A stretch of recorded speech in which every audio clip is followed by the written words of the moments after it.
جو یہودیوں کا بہت بڑا پہلوان تھا، اس کی 90 سال تک عمر تھی. 90 سال اتنا زور آور، اتنا قراور، اتنا قد آور تھا کہ وہ 1000 سواروں سے بھی وہ طاقتور تھا، بھاری تھا. اس نے چیلنج کیا مسلمانوں کو کہ میں یہ بدلہ لوں گا، میں وہ بدلہ لوں گا، کوئی ہے جو میرا چیلنج قبول کرے. میرے اور تیرے علی نے اٹھ کر قبول کیا. رسول اللہ تشریف فرما تھے، جب میرے علی نے یہ چیلنج قبول کیا عمر بن عبد ود کا، یہودیوں کا جو بڑا پہلوان تھا، جو 1000 سواروں پر بھی گڑ سواروں پر، اور وہ بھاری تھا، طاقتور تھا، رسول کائنات کی بارگاہ میں حاضر ہو کے عرض کرتے ہیں، سونے آج اجازت دے وہ تے ایدا کام نہ کر دے. حضور نے فرمایا، اے علی ٹھہر جاؤ، عمر بن عبد ود ہے. یا رسول اللہ، اگر وہ 1000 بندوں سے بھی طاقتور ہے، یا رسول اللہ آپ جیسا نبی میری پشت پر ہے، یا رسول اللہ دعا دے کر اجازت دے دے، اس کا کام تمام کرتا ہوں. حضور نے فرمایا، علی جاؤ لیکن پہلے ٹھہر جاؤ. حضور نے تلوار اٹھائی، خود اپنے ہاتھوں سے پکڑائی، تلوار پکڑائی.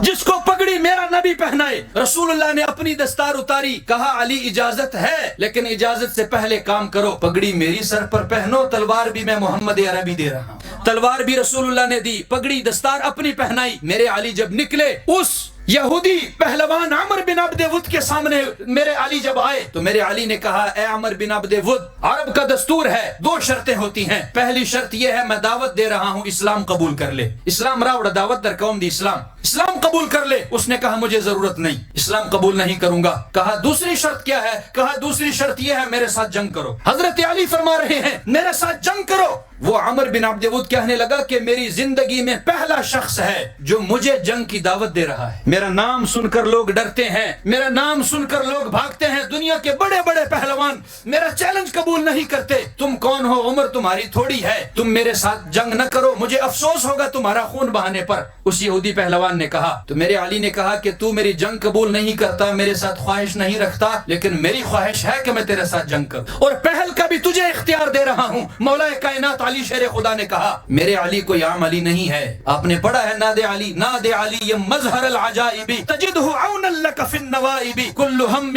وغم سینجلی بعظمتک یا اللہ وبنبوتک یا محمد وبولایتک یا علی یا علی یا علی. میرے علی شیر خدا جب وہاں آئے، اختیار دیا کہ اے عمر بن عبد ود، تجھے اختیار ہے، حملہ کرو. جب اس نے حضرت مولا کائنات پر تلوار اٹھا کر حملہ کیا، جب ڈال اٹھا کے سامنے کی تو اس کی تلوار نے مولا کائنات کی ڈال کو چیر دیا. ڈال سے ارترا مخت کوئی دمر زور ورہ ترے والا ڈال یہ 2 ٹکڑے کوئی دے، حضرت علی ڈال یہ 2 ٹکڑے کوئی. جب ڈال کے 2 ٹکڑے کر دیے، وہ تلوار ڈال کو چیرتی ہوئی حضرت علی کے سر پہ لگی. جو دستار محمد الرسول اللہ نے پہنائی تھی، اس دستار کو بھی چیر دیا اس تلوار نے. جب اس نے پہلا وار کیا، اب علی کے وار کی باری آ رہی ہے، اب علی کے وار کی باری آ رہی ہے. تلوار کوئی عام تلوار نہیں، تلوار میرے اور تیرے نبی نے دی تھی، دستار میرے اور تیرے نبی کی سر پر ہے.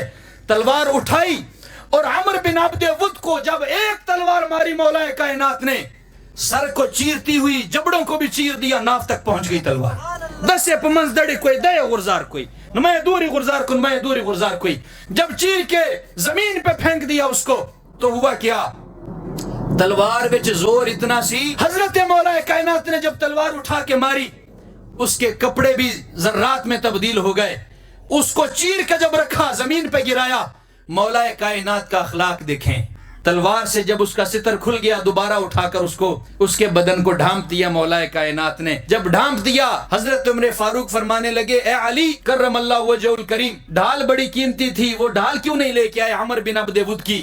فرمانے لگے میں لے کے آ جاتا، لیکن وجہ یہ تھی اس کا ستر کھل گیا تھا، مجھے حیا آ رہی تھی، مجھے حیا آ رہی تھی. اور میرے علی نے کہا کہ اگر اس کی جگہ میں ہوتا تو میرے بدن سے وہ کپڑے بھی لے جاتا، لیکن میں تو نبی کے در کا نوکر ہوں.